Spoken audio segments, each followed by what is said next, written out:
ये हमने पढ़ लिया था।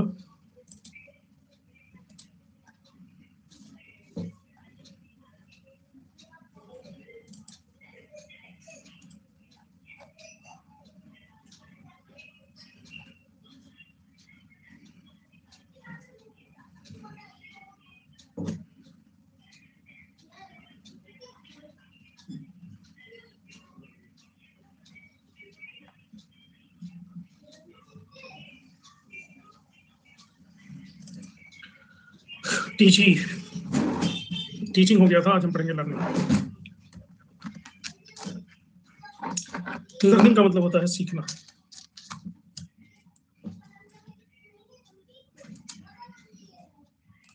टीचिंग का अर्थ होता है सिखाना, लर्निंग का अर्थ होता है सीखना। Teaching and learning both are different thing, but both are interconnected. हाँ, गैगनी एंड ब्रिक्स तक हुआ है, मुझे पता है।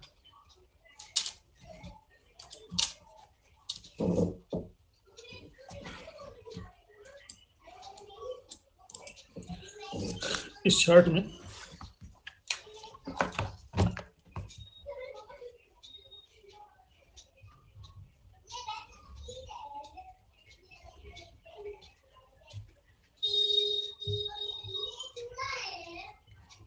ये सब हो गया।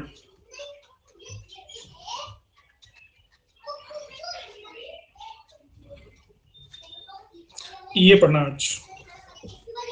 Learning definition and characteristic, characterization of learners, adolescent and young, classification on the basis of learning style, thinking style, constructive approach, factor affecting the teaching techniques.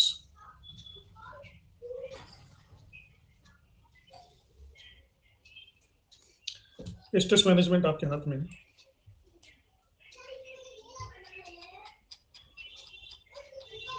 स्वीकार भाव रखिए, जो होगा सो अच्छा होगा। सफलता भी अच्छी है, विफलता भी अच्छी है।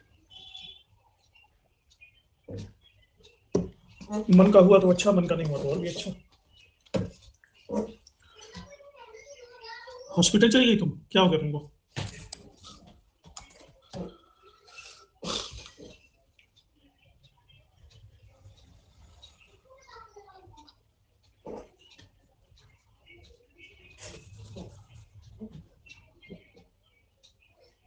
हॉस्पिटल में एडमिट हो?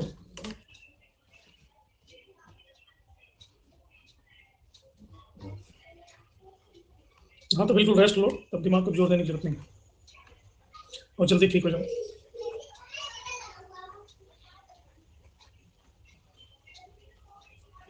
लर्निंग को हिंदी में कहते हैं अधिगम।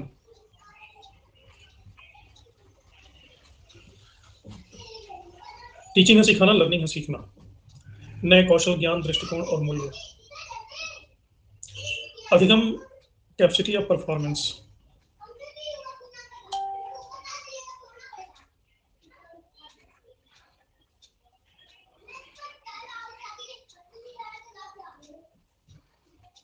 को बढ़ाती है।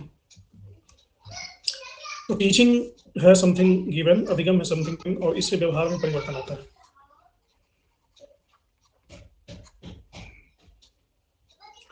स्मिथ कहते हैं कि टीचिंग से ही अधिगम होता है।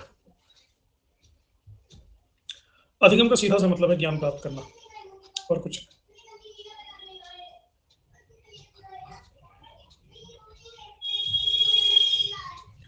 अधिगम में बहुत सारी चीजें शामिल होती हैं। मानसिक क्रियाएं, जैसे निर्देशन, इंस्ट्रक्ट करना, व्याख्या करना, चुनाव करना,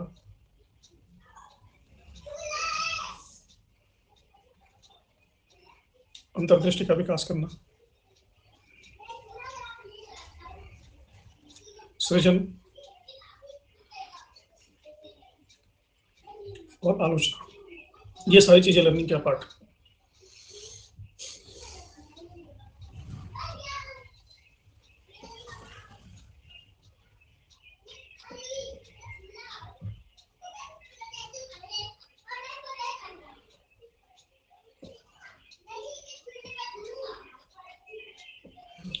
अधिगम लेने वालों में भी डिफरेंस होता है।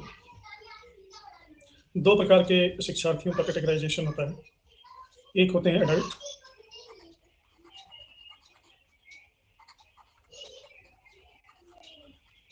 और दूसरे होते हैं एडोलेसेंट।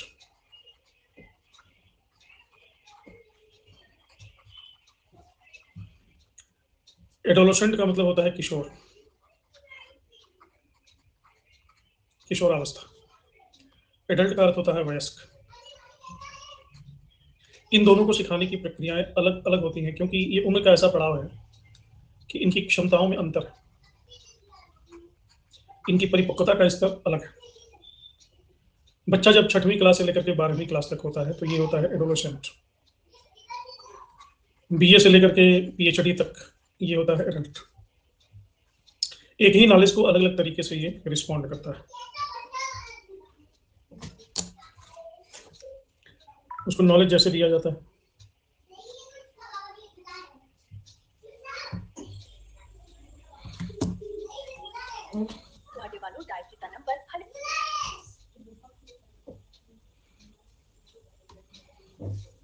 जो एडल्ट है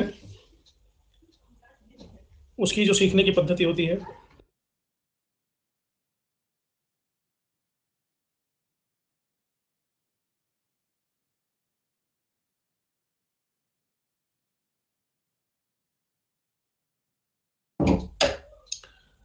जो वयस्क है उसका जो अप्रोच है, कल्पना करो कि आप लोग वयस्क हो, आप लोग एमए पढ़ चुके हो, तो आप लोग का जो भी अप्रोच होता है वो है प्रॉब्लम सेंटर्ड।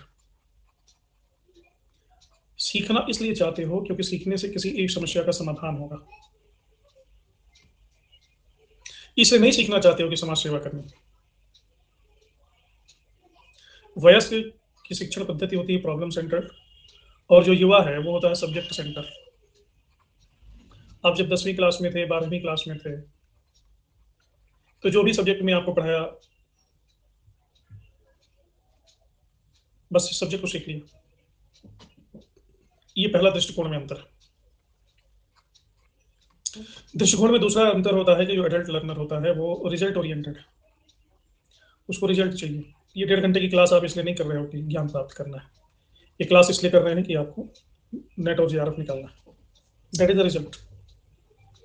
इमीडिएट रिजल्ट क्या होगा, इमीडिएट फायदा, ये एडल्ट सोचता है। जबकि जो एडोलेसेंट है, जो 12वीं का 10वीं का बच्चा है, वो फ्यूचर ओरिएंटेड सोच रहा है। उसको इमीडिएट रिजल्ट नहीं चाहिए।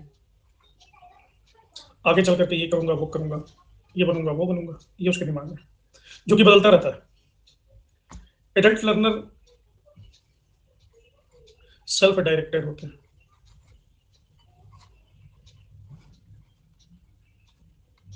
वो खुद फैसला करते हैं, खुद आगे बढ़ते हैं। उनको ज़्यादा सिखाया पढ़ाया नहीं जा सकता। और जो किशोर शिक्षार्थी हैं वो दिशा निर्देश के लिए, गाइडेंस के लिए एडल्ट्स पे निर्भर होते हैं। अभी आप जब बड़े हो गए हो तो ज़्यादा कुछ अपने गार्जियन से सलाह नहीं लेते।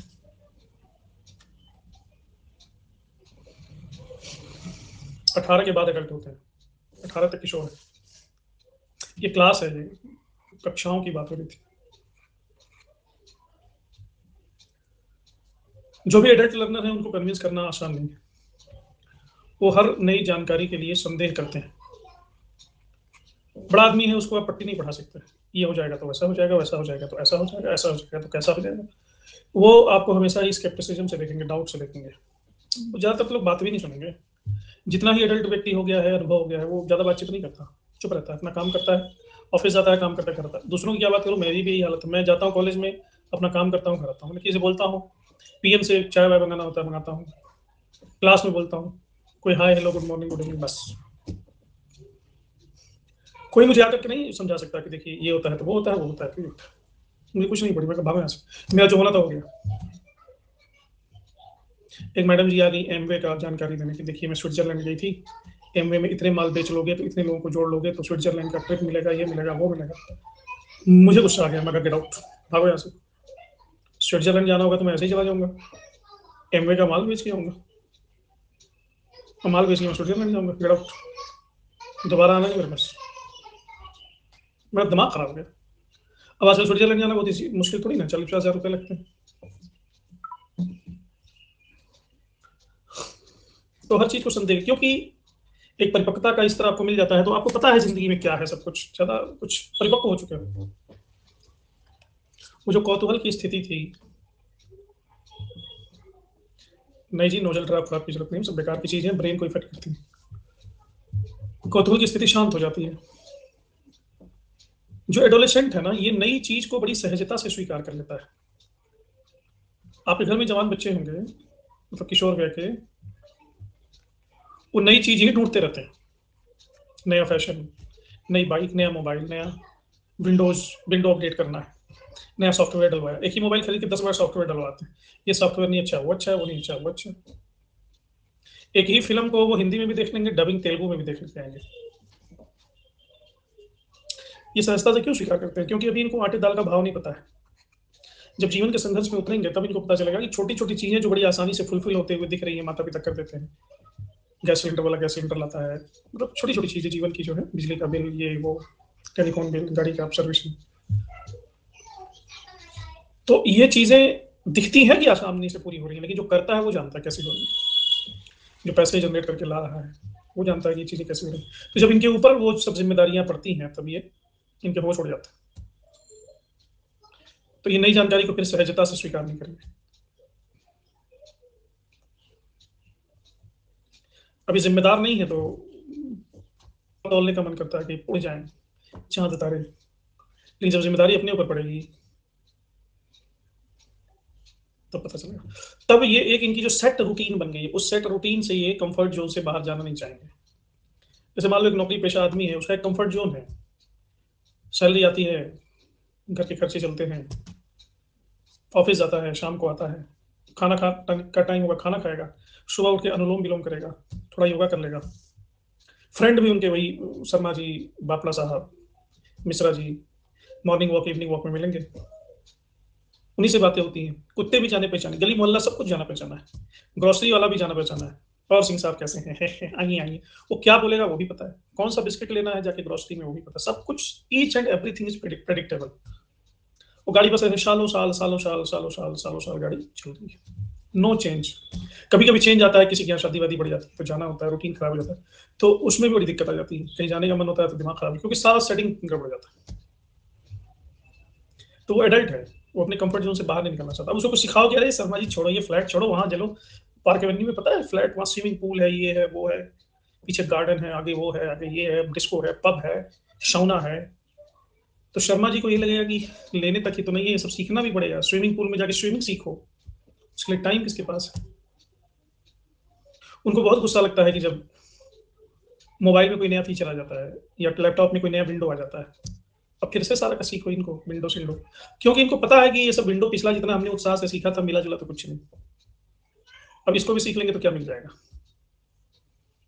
तो एडल्ट लर्नर का सोच बदल चुका है, परिपक्व हो चुका है वो। अब हर चीज के प्रति वो संदेशशील है। जबकि एडोलेसेंट लर्नर क्या है? इसको, अब शर्मा जी का बेटा है, भी नए नए जवान हो रहा है, वो एडोलेसेंट है, वो किशोर है। पापा पता है क्या, आपने बाइक जल्दी ले ली।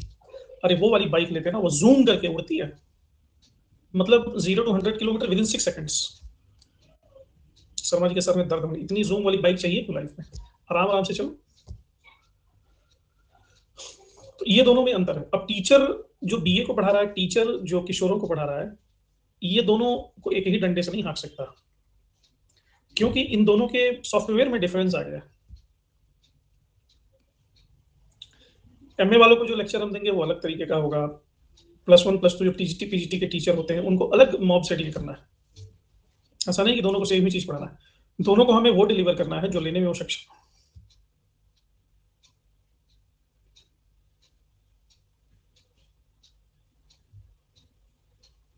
हाँ, भांजा भी कुछ दिन ऐसे करेगा, हर कोई करेगा, हम भी करते थे। तो अच्छा, जो एडल्ट लर्नर है, अगर इसको दो ऑप्शन मिले कि एक टीचर सिखाएगा, एक स्वयं सीखना है, तो ये सेल्फ डिपेंड होना ज्यादा पसंद करेगा। टीचर सिखाएगा कि सर ऐसा है, हमें आप समझा दो, और हम खुद ही करेंगे इन चीजों को। जबकि ये किशोर है, ये सेल्फ डिपेंड होने में, ये दूसरों पर निर्भर रहेगा सिखाने के लिए।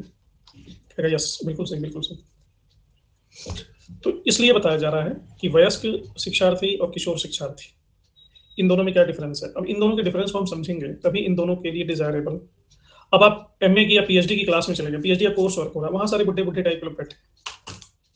पीएचडी में दो टाइप के लोग बैठे होते हैं, एक वो होता है जो जिनको जॉब मिल चुकी होती है, दूसरा टाइप वो होता है जो जॉब के लिए प्रयासशील होते हैं। तीसरा टाइप नहीं होता वाला। अब उनको जाकर के आप नई नई चीजें बताएंगे, एक्साइटमेंट, जिंदगी का उल्लास, उमंग, ये वो ऐसे होता है, ये हो जाएगा तो वो हो जाएगा, वो हो जाएगा तो वो हो जाएगा, तो वो सुनेंगे नहीं आपकी बात। वो कहेंगे मास्टर साहब चलो आगे बढ़ो, ये सारा उल्लास उमंग हमने देखा हुआ है। किशोर की क्लास में चले गए, 12वीं की क्लास में, 11वीं की क्लास में, और बुढ़ों का अप्रोच अपना लिया। ऐसे ऐसे दृष्टिकोण, ऐसे बैलगाड़ी के का उदाहरण दे रहे हो, वर्षों वर्ष जो शिप चलती है और पहिए से चरमर की आवाज होती है, तो किशोर को समझ में नहीं आएगा। उसको चाहिए चमक दमक तड़क भड़क। तो इन्हीं यही फैशन सेटर है, यही फिल्मों को हिट करते हैं लोग, यही इनके जीवन में उल्लास नई चीजों से ही आता है। इनको हरदम अपना सॉफ्टवेयर चेंज करना है। तो ये समझ में आ गया एडल्ट लर्नर और एडोलेसेंट लर्नर में क्या डिफरेंस है।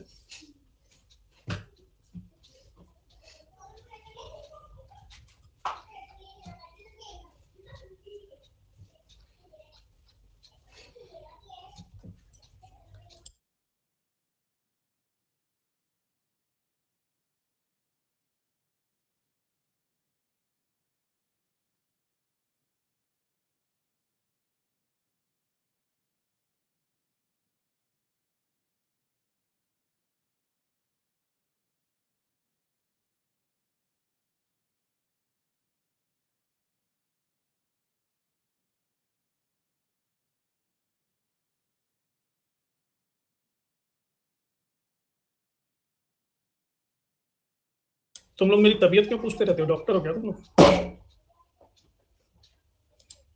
ये मृणमय, जब देखो तबीयत ठीक है, मैं बीमार लग रहा हूँ?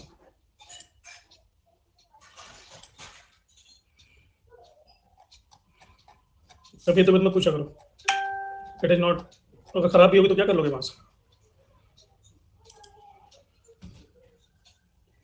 मैं थोड़ा सा रिलैक्स हूँ, आदमी हूँ, एडोलेसेंट में नहीं हूँ, मैं अभी एडल्ट हो गया हूँ, तो मैं उसी हिसाब से चलता हूँ।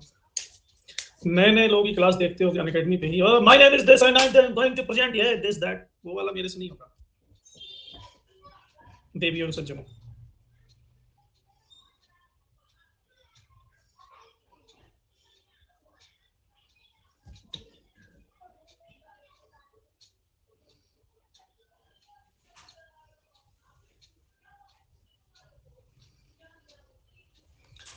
शिक्षार्थियों के प्रकार और प्रभावी अधिगम शैली। दृश्य संबंधी का मतलब है सिर्फ देखना।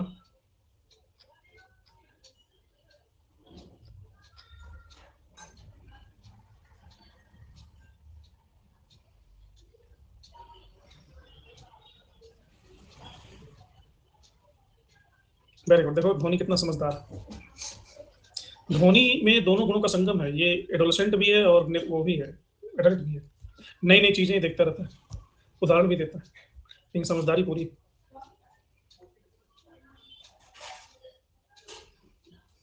एंग्री फेंग्री में नहीं हूँ, थोड़ा बहुत कभी कोशिश करता हूँ तो बीबी गर्म तवा दिखा देती है, फिर मैं अपने औकात में आ जाता हूँ। एक बार तो मेरे प्राण कब गए जब उसने झाड़ू दिखाया।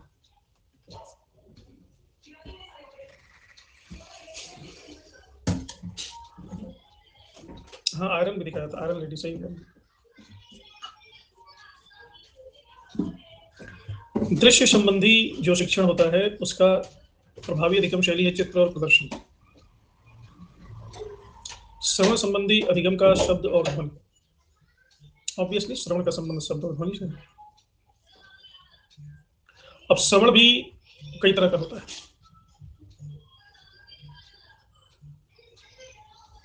एक होता है एक्टिव लिसनिंग,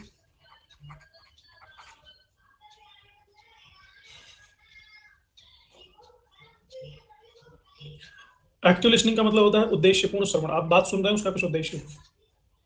दूसरा होता है इम्पैथेटिक, इम्पैथेटिक मतलब सक्रिय श्रवण, दूसरे व्यक्ति को समझने का प्रयास किया जाता है, कहना क्या चाहते हैं। तीसरा होता है इवेल्युएटिव एंड क्रिटिकल,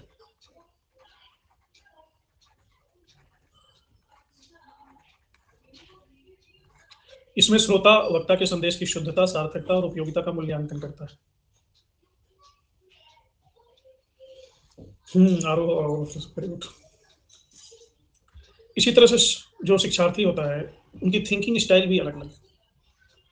सोचने का तरीका। कुछ लोग होते हैं जिनके अंदर रिफ्लेक्टिव थिंकिंग होती है।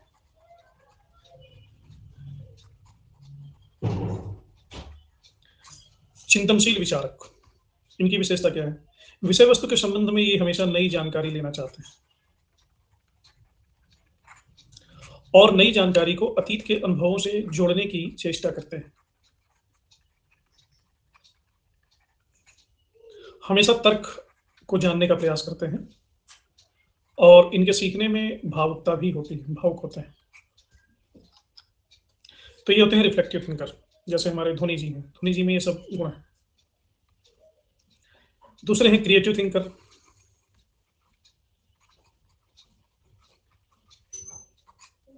इनके गुण अलग हैं। ये नई जानकारी के साथ खेलते हैं, प्ले विथ न्यू इंफॉर्मेशन। इनको भी तर्क जानना है और जो भी समस्या है उसका स्वयं का समाधान इनको चाहिए, उधार समाधान नहीं। और ये जो समाधान होना चाहिए ये शॉर्टकट होना चाहिए, लॉन्ग कट नहीं। तीसरे हैं प्रैक्टिकल थिंकर, व्यवहारिक विचारक।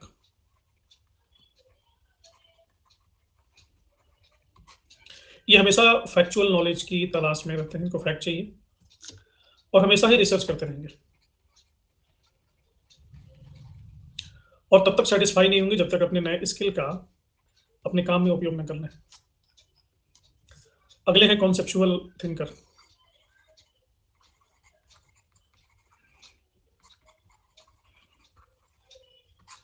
इनके मन में पहले से ही कॉन्सेप्ट होता है और आसानी से एक्सेप्ट नहीं करते नए थॉट को। ये लंबे लंबे क्वेश्चन, बड़े बड़े प्रश्न करते हैं, जैसे जीवन क्या है, सत्य क्या है, उद्देश्य क्या है। छोटी चीजों की बात नहीं करते हैं।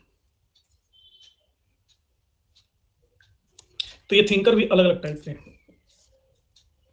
इनके अप्रोच भी अलग अलग टाइप के होते हैं। एक अप्रोच है कंस्ट्रक्टिविस्ट अप्रोच।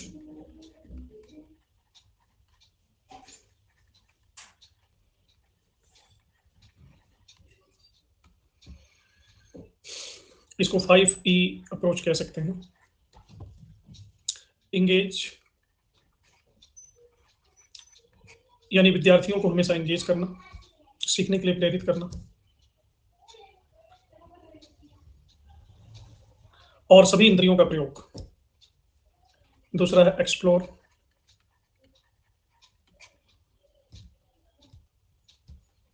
विद्यार्थियों को हमेशा नई खोज करने के लिए प्रेरित करना। एक्सप्लेन,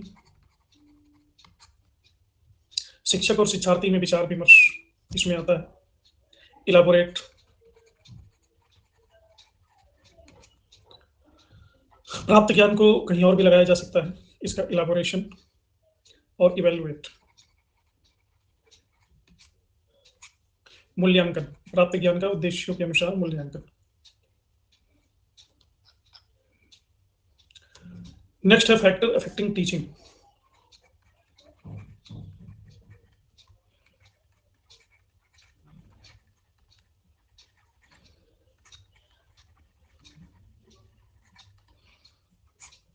वो फैक्टर क्या क्या है जो टीचिंग को अफेक्ट करते हैं? पहला, टीचर्स की क्वालिफिकेशन।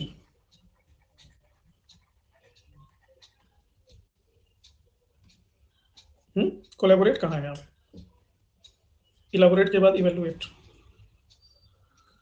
इलाबोरेट यानी उसको विस्तृत करना, कोई चीज है उसको अन्य चीजों के साथ भी कनेक्ट करना।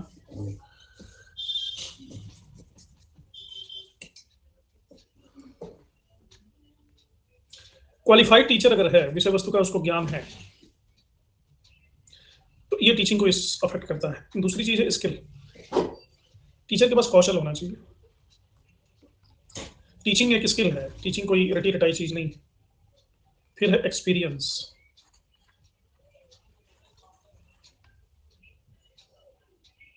एक अच्छा शिक्षक अपने ज्ञान को हमेशा शेयर करता है और छात्रों के सवालों और कक्षा के मैनेजमेंट का को कंट्रोल करता है। क्लासरूम इन्वायरमेंट, एक अच्छा टीचर टीचिंग को अच्छा बनाने के लिए क्लासरूम का माहौल हल्का फुल्का बनाए रखता है, light. Economic factor,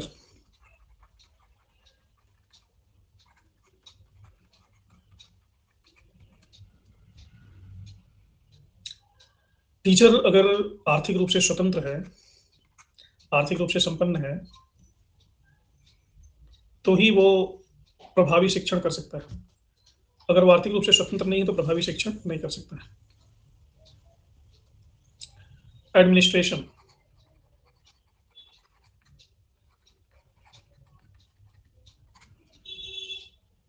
educational institute की एडमिनिस्ट्रेटिव पॉलिसीज टीचिंग को अफेक्ट करती है, क्योंकि एडमिनिस्ट्रेशन और टीचिंग ये दोनों अलग अलग चीजें हैं और इन दोनों में क्लैश होने की संभावना रहती है।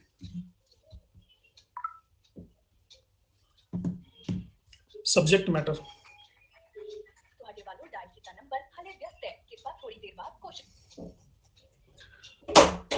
सब्जेक्ट मैटर का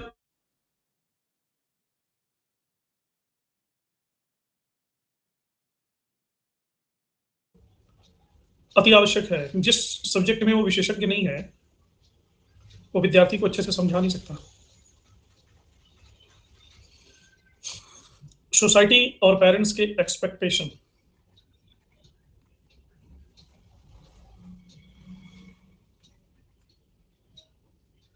अगर माता पिता और समाज टीचर से बहुत ज्यादा उम्मीद पाल के बैठे हैं, अपने बेटे को नहीं देख रहे हैं कि वो उसके अंदर क्या विशेषता है, तो इससे भी शिक्षक की उसकी टीचिंग प्रभावित होगी।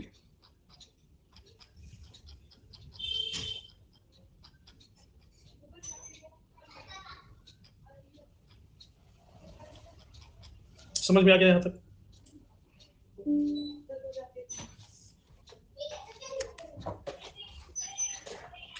इकोनॉमिक फैक्टर यानी अंडरपेड टीचर है, इसको पेमेंट उतनी नहीं मिल रही जितना डिजर्व करता है, तो वो टीचिंग क्या करेगा? उसको आर्थिक स्वतंत्रता ही नहीं है।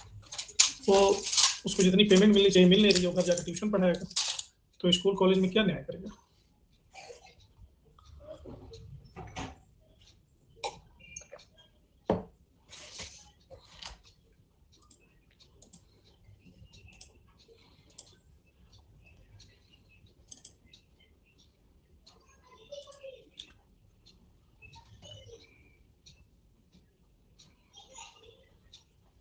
हाँ, कोटा फैक्टर।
ये वेब सीरीज कौन दिखा रहा है? अच्छा, कोटा फैक्ट्री। कोटा फैक्ट्री तो अनअकैडमी नहीं बनाया, एक और है एस्पिरेंट। अब हम बात करेंगे इन चीज़ों की। इनकी कंटेंट ये है: teaching method, micro teaching, large group method, small group method, individualized method, teacher centered, learner centered, mixed methods, lecture and demonstrative strategy, theme teaching, TV and video presentation, review strategy, question answer method, small group teaching method, group discussion, seminar, panel discussion, conference, brainstorming, project, tutorial, inspection, group tutorial, practical, personalized system of instruction, demonstration.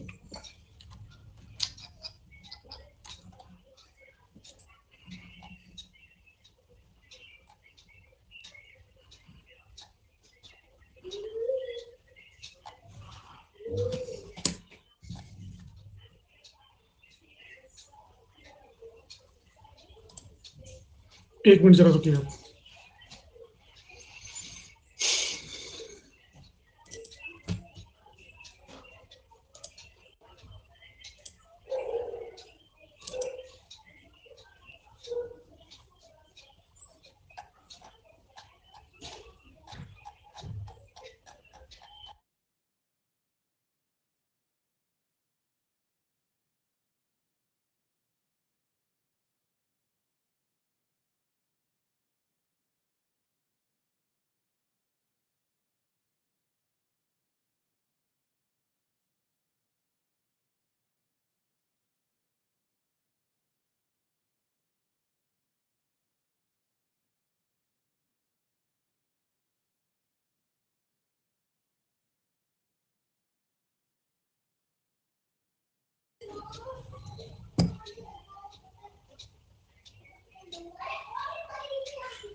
हाँ जी धोनी जी, बिल्कुल सही बात है आपकी।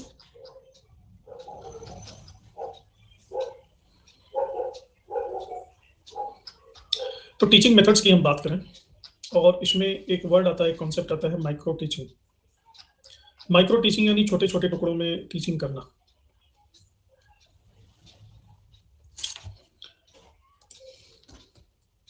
शिक्षक और शिक्षार्थी,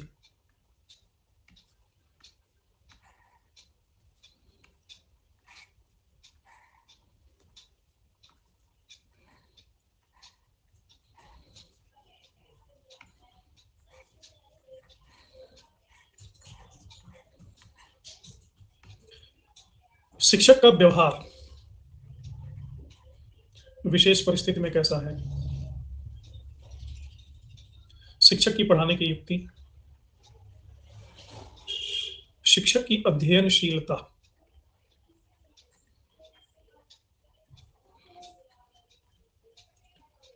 उद्देश्य स्पष्ट होना। ये सब चीजें पक्की हों तो शिक्षण प्रक्रिया बहुत ही शानदार हो जाती है। शिक्षण की 3 विधियां हैं, large group method, small group method और इंडिविजुअलाइज्ड टीचिंग मेथड।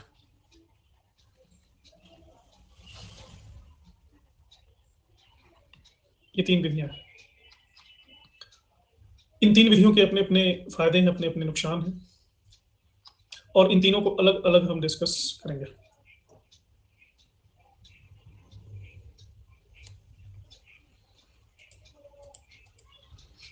निम्नलिखित में से किस स्थिति में सूक्ष्म शिक्षण सबसे अधिक प्रभावी होता है? शिक्षण अभ्यास की तैयारी के दौरान, शिक्षण अभ्यास के दौरान, शिक्षण अभ्यास के बाद, सदैव।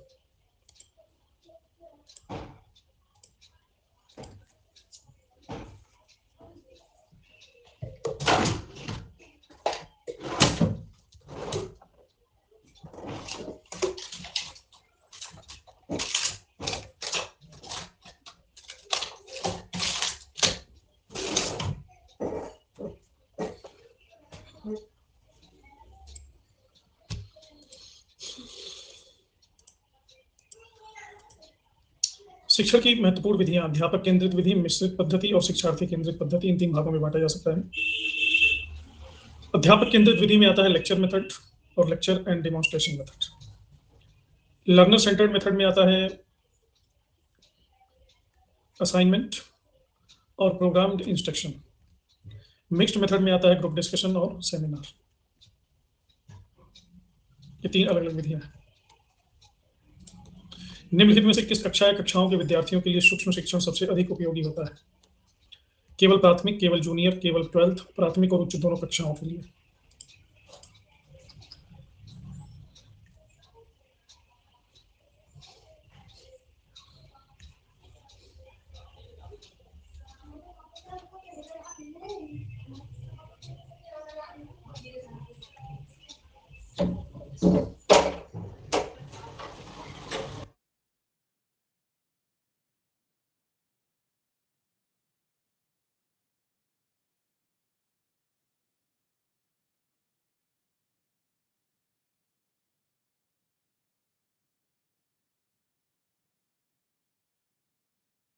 अब इन मेथड्स को 1 by 1 डिस्कस करेंगे।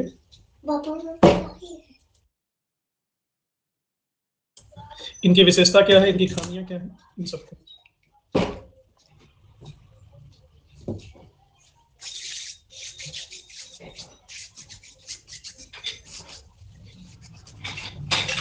अब ये कोई नई चीज नहीं हमारे लिए, इनसे हम परिचित हैं अच्छी तरह से।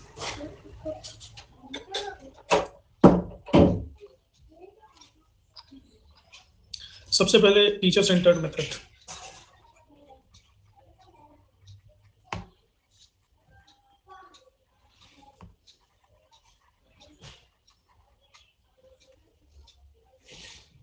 और इसमें आता है मेन लेक्चर। ये उच्च कक्षाओं के लिए ही उपयोगी है, निम्न कक्षाओं के लिए नहीं। इसमें लर्नर केवल श्रोता है, टीचर केवल बोलने वाला है और वो बोलता है। और इसके ये 3 चरण होते हैं। पहले टीचर तैयारी करके आता है कि क्या बोलना है, फिर प्रस्तुति करता है, फिर इसका मूल्यांकन होता है। टीचर खुद मूल्यांकन करता है कि क्या जो मैं सिखा रहा हूँ वो बच्चे सीखे कि नहीं सीखे। किस विश्वविद्यालय ने 1961 में सूक्ष्म शिक्षण की अवधारणा को प्रतिपादित किया था? स्टैनफोर्ड, ऑक्सफोर्ड, दिल्ली, जवाहरलाल नेहरू विश्वविद्यालय।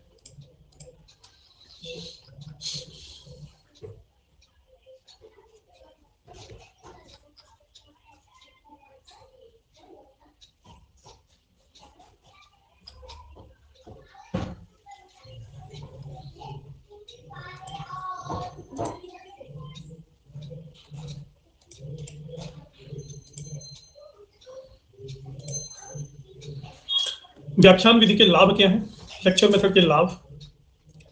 सबसे बड़ा लाभ है कि ये इजी है। कम समय में ज्यादा से ज्यादा लोगों तक अपनी बात पहुंचाई जा सकती है। इससे आगे सीखने की प्रेरणा मिलती है और समय और उपकरणों के उपयोग में लचीलापन मिल जाता है। इससे लर्नर आसानी से नोट्स बना सकते हैं। लेकिन इसकी हानियां भी कुछ हैं, जैसे इसमें लर्नर केवल पैसिव होता है, एक्टिव नहीं होता है। लर्नर केवल सुनता है, टू वे संचार कम होता है और ये मेंटल डेवलपमेंट के लिए ठीक नहीं है, सिर्फ बैठ करके सुनना। बहुत बार ये बोरिंग हो जाता है, मोनोटोनस, और कई बार ये स्ट्रेस क्रिएट करता है, तनाव पैदा करता है, स्ट्रेसफुल। ये इसकी हानि है। दूसरा है lecture and demonstration study. Lecture देना और डिमॉन्स्ट्रेट करना, जैसे मैं कर रहा हूँ, यानी जो जो आप बता रहे हैं उसको आप दिखाते जाइए। निम्नलिखित में से इंस्ट्रक्शनल प्रोसेस के शिक्षण प्रतिमान का प्रमुख घटक है? छात्र केंद्रित, मूलभूत शिक्षण, आगमनात्मक प्रतिमान, उपरोक्त सभी।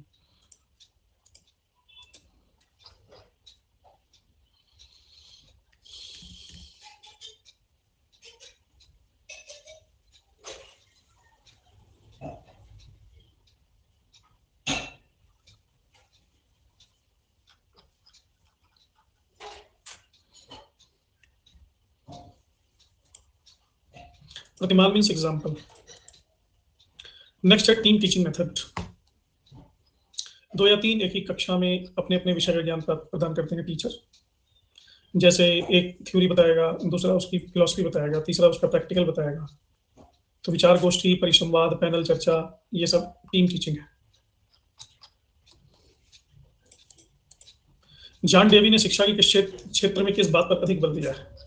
क्रियामूलक ज्ञान, सत्तावादी शिक्षण विधियां, दोहराव शिक्षण, उपरोक्त में से कोई नहीं। प्रतिमान मैंने बताया ना कि उदाहरण, एग्जाम्पल।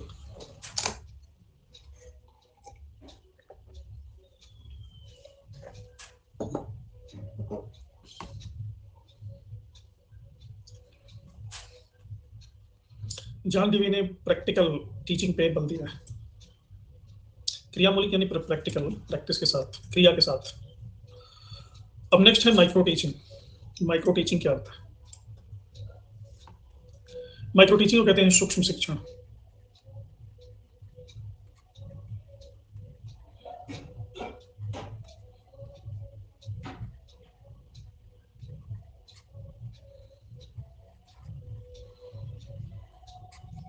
ये क्या होता है?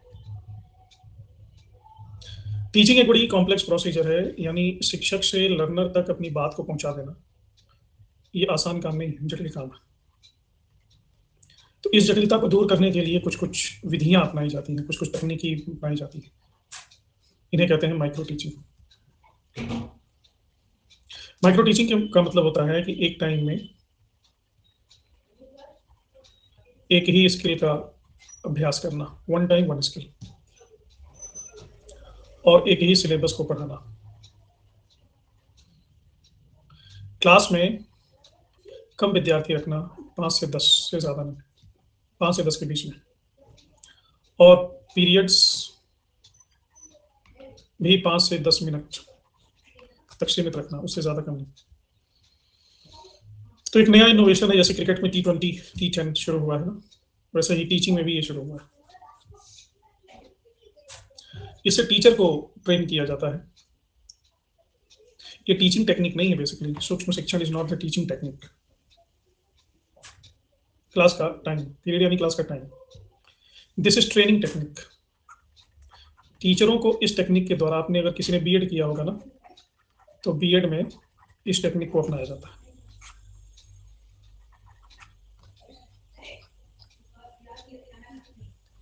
इसको माइक्रो टीचिंग कहते हैं। किस विधि से परिसंवाद या विचार गोष्ठी को संबद्ध करके देखा जाना चाहिए? आविष्कार विधि, परिचर्चा विधि, व्याख्यान विधि, प्रदर्शन विधि। शाम की हिस्ट्री वाली क्लास में आज से शुरू होने जा रहा है स्टोन एज, इसलिए सभी लोग ज्वाइन करेंगे हिस्ट्री वाले।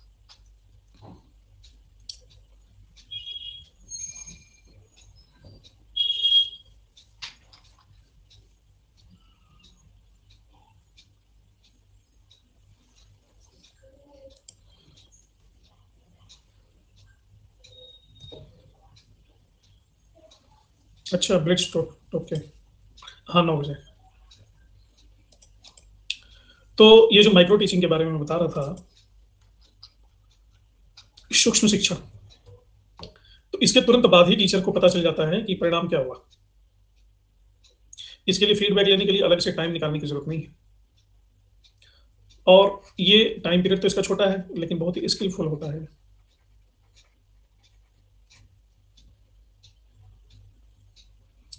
तो ये कौशलों में पारंगित कर देती है।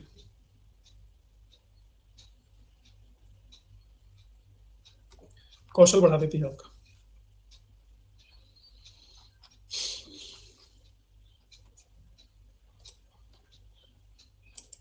शिक्षण में छात्रों के प्रश्न करने का कौशल सबसे अधिक उपयोगी क्यों माना जाता है?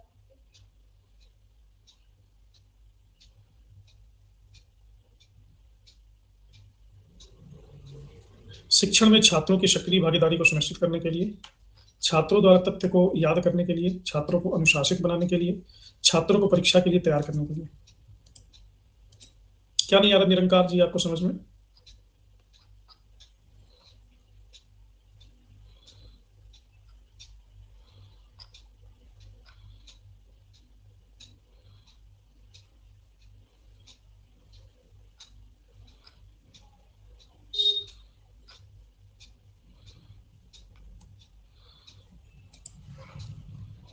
माइक्रो टीचिंग कुछ मेथड्स हैं, जैसे क्रिकेट देखते हो, क्रिकेट खेलते हो? पहले तो माइक्रो टीचिंग स्टूडेंट्स के लिए नहीं होता है, ये टीचरों को ट्रेनिंग देने के लिए है। और इसमें कुछ कुछ मेथड्स अपनाए जाते हैं, छोटी छोटी चीज़ों को मॉडिफाई किया जाता है, ताकि टीचरों को ऐसे ट्रेनिंग दिया जा सके कि वो बहुत ही एफिशिएंसी के साथ छात्रों को पढ़ा सकें। आगे हम अभी और बात करेंगे उसके बारे में।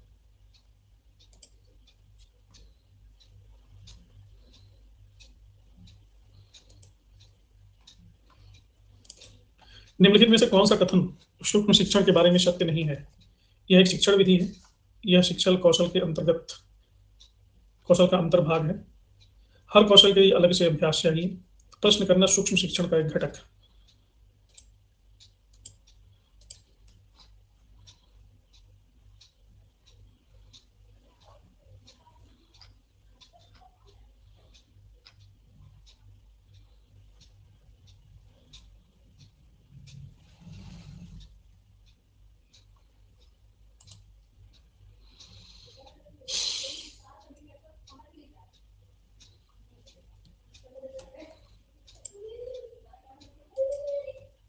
मैंने बताया ना कि माइक्रो टीचिंग एक ट्रेनिंग, टीचर ट्रेनिंग के लिए उपयोग होता है। इसका उपयोग बच्चों को पढ़ाने के लिए नहीं होता।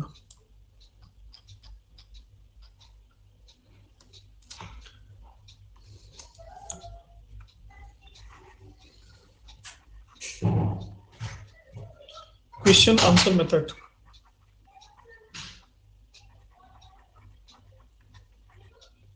इसको सुकराती विधि भी कहते हैं, यानी किसी को सिखाने का एक तरीका है उनसे क्वेश्चन करना। इसमें पहले प्रश्न निर्माण किया जाता है, फिर प्रश्न को प्रस्तुत किया जाता है, पूछा जाता है, और स्टूडेंट्स से ही नए ज्ञान प्राप्त किए जाते हैं। यह विधि इसलिए काम करती है क्योंकि छात्र प्रश्नों के प्रति सचेत होते हैं, वो सक्रिय हो जाते हैं। कुछ और भी तरीके हैं, जैसे ग्रुप डिस्कशन।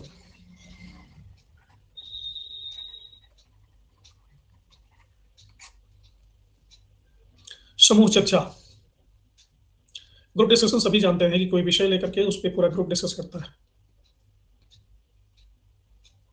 इसमें बज सेशन भी होता है। छोटे समूहों के साथ छोटे पर्पसफुल सेशंस होते हैं, और इसका जो कंक्लूजन है उसको पूरी कक्षा के सामने प्रस्तुत किया जाता है, फिर उस पर प्रश्न उत्तर होता है।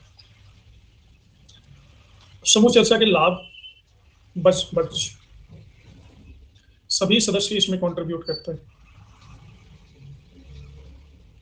और इसमें गहन सोच को विकसित किया जाता है पार्टिसिपेंट्स।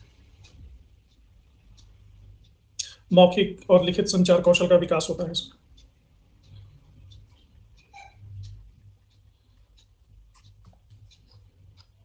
लेकिन इसकी कुछ लिमिटेशंस भी हैं। अगर ये व्यवस्थित ना हो तो बहुत सारा टाइम इसमें खर्च होता है।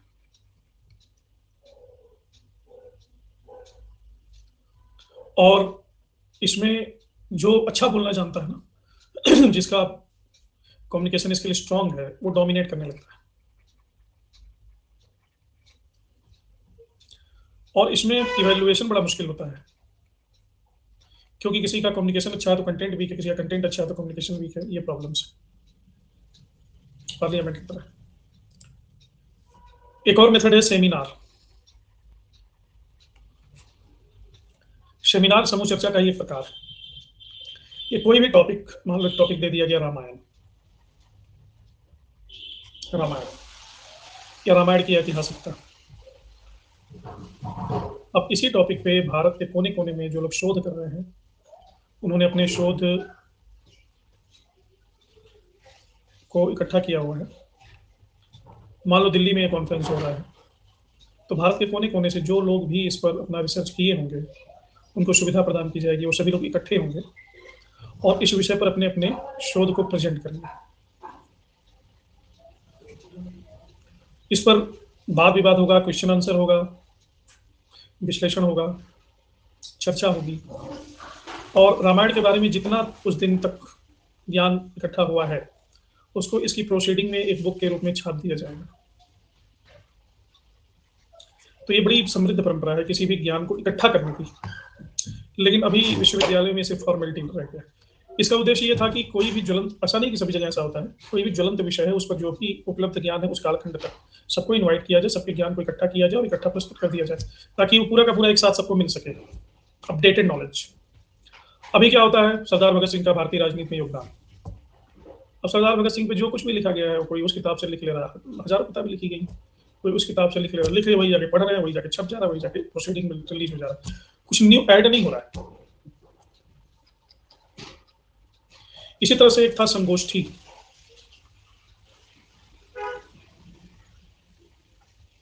कॉन्फ्रेंस।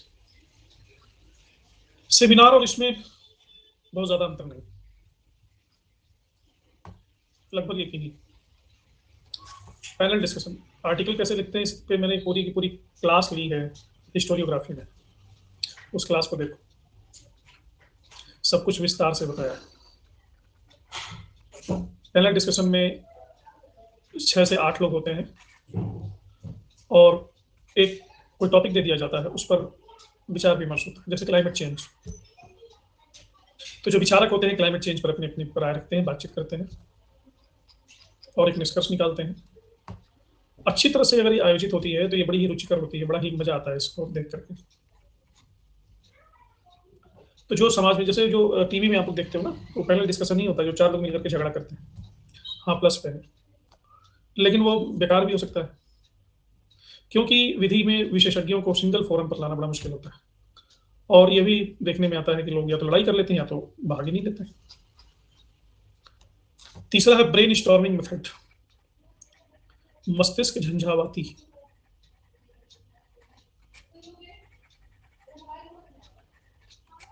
तरीके, विचार मंथन कह सकते हैं इसको। एक ग्रुप है, उस ग्रुप में सभी सदस्य अपने अपने विचारों को किसी समस्या पर व्यक्त करते हैं फ्रीली, मतलब कोई रिस्ट्रिक्शन नहीं।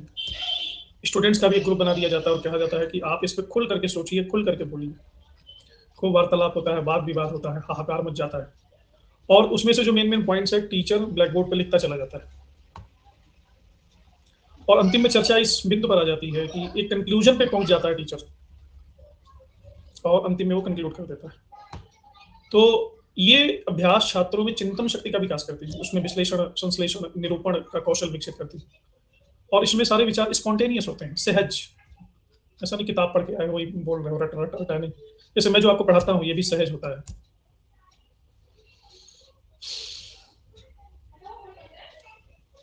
अच्छा, वो सौरभ द्विवेदी जेएनयू के हैं?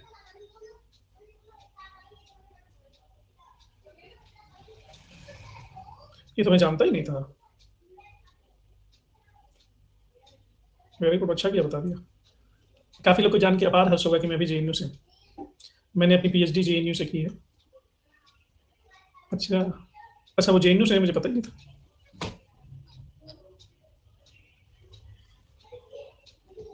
मैं भी उनका देखता हूँ ललन टॉप। अभी तो मैं कंगना रनावट को एक्सप्लोर कर रहा हूँ। तो ये जो ब्रेन स्टॉर्मिंग मेथड होता है ये क्रिएटिविटी को बढ़ा देता है और खर्चीला भी बड़ा काम है, लेकिन इसमें लिमिटेशंस है कि सभी के पास अपने मौलिक विचार थोड़ी ना होते हैं और जो भाग ही नहीं लेना चाहे उनके लिए तो बेकार की बात। नहीं, सौरभ द्विवेदी हिंदूवादी तो नहीं है, नो। जेएनयू वाले हिंदूवादी नहीं होते मुझे छोड़ के। इसके बाद जॉन डीवी ने दिया था प्रोजेक्ट मेथड।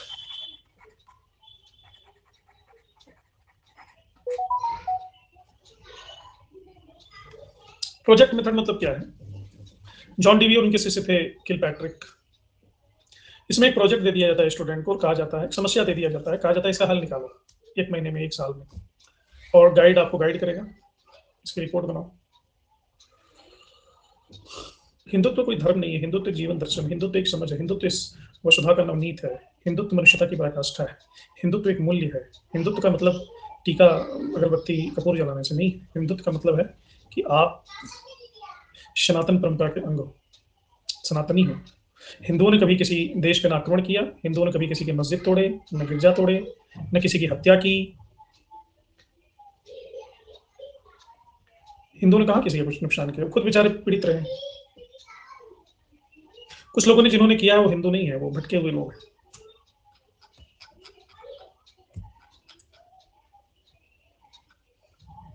इसलिए गर्व से कहो हम हिंदू हैं, गर्व से कहो पहले हम भारतीय हैं, हिंदू मुसलमान तो बात की बात।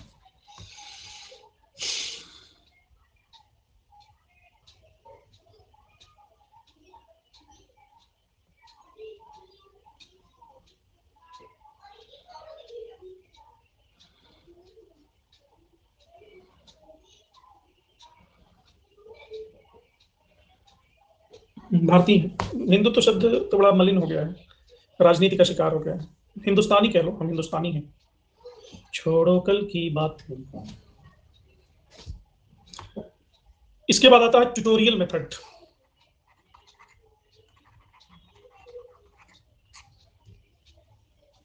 ट्यूटोरियल मेथड का मतलब होता है छात्रों को उनकी आवश्यकता के अनुसार मार्गदर्शन करना।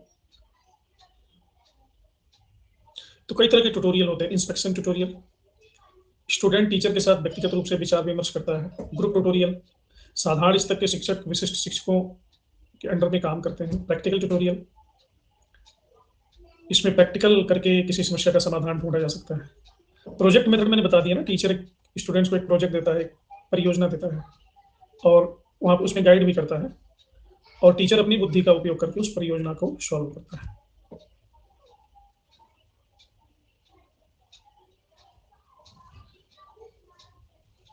तो किस्मत तुम रोक दो।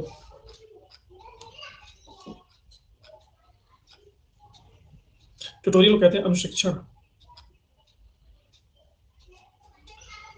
तो ये कुछ कुछ मेथड्स हैं टीचिंग के, जिनके बारे में हम लगभग कमोबेश जानते ही हैं, इसमें कोई बड़ी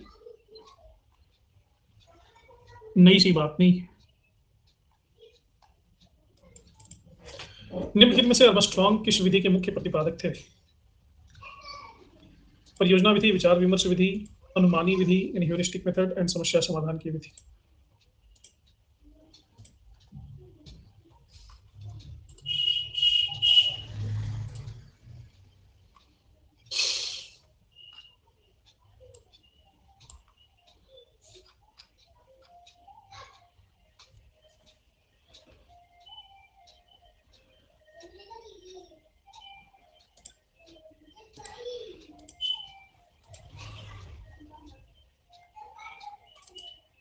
निम्नलिखित में से किस स्थिति में विचार विमर्श विधि उपयोगी होती है? विषय बहुत ही सरल हो, विषय थोड़ा कठिन हो, विषय बहुत कठिन हो, सभी परिस्थितियों में।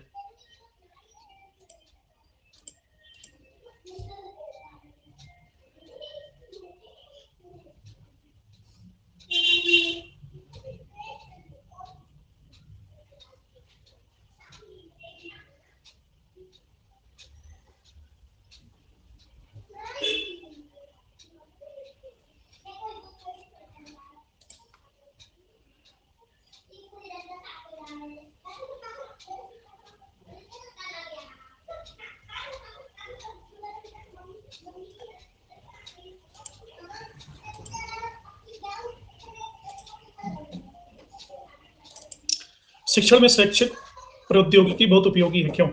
यह समय की मांग है, यह प्रसिद्ध संस्थाओं द्वारा अपनाई गई है, यह शिक्षण को प्रभावी और कुशल बनाता है, और यह छात्रों को शिक्षण और अधिगम की गतिविधियों के प्रति आकर्षित करता है।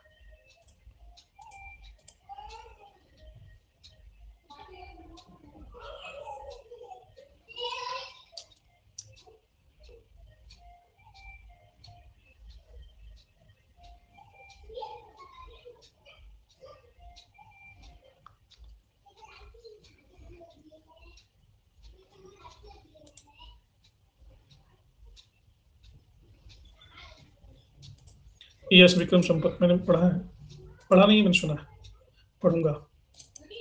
पाठ्यक्रम योजना में कौन से घटक को समावेशित किया जा सकता है? पाठ्यक्रम और विकास और प्रारूप, सामग्री को स्पष्ट और परिशिष्ट करने के लिए विभिन्न साधन, पाठ्यक्रम का विशिष्ट उद्देश्य, उपरोक्त सभी। वीरेंद्र कुमार, मैंने तुमको, अगर अपनी कार अच्छी लगती है और तुम कहते हो कि I am proud of my car, it doesn't mean that others car is not good. If you are proud on your own thing, it doesn't mean that you are doing the comparative analysis. It is not the comparative analysis. It is not the comparison. ये सिर्फ अपनी चीज पर आपको नाज, सिर्फ इतनी सी बात। तो मैंने ये नहीं कहा कि दूसरे कम महत्वपूर्ण और मेरा ज्यादा महत्वपूर्ण, ऐसा कहा क्या? ना, तुलना मैंने नहीं की। ये फाइनल लीडर बोर्ड है। धर्मेंद्र फर्स्ट, सीमा सेकंड, रुक्षा थर्ड, शानवी, अनमोल, कौशल, अभिमन्यु, रविंद्र, विदुषी और संदीप। मिलते हैं स्टोन एज की क्लास में रात 9 बजे। तब तक सभी को बाय बाय।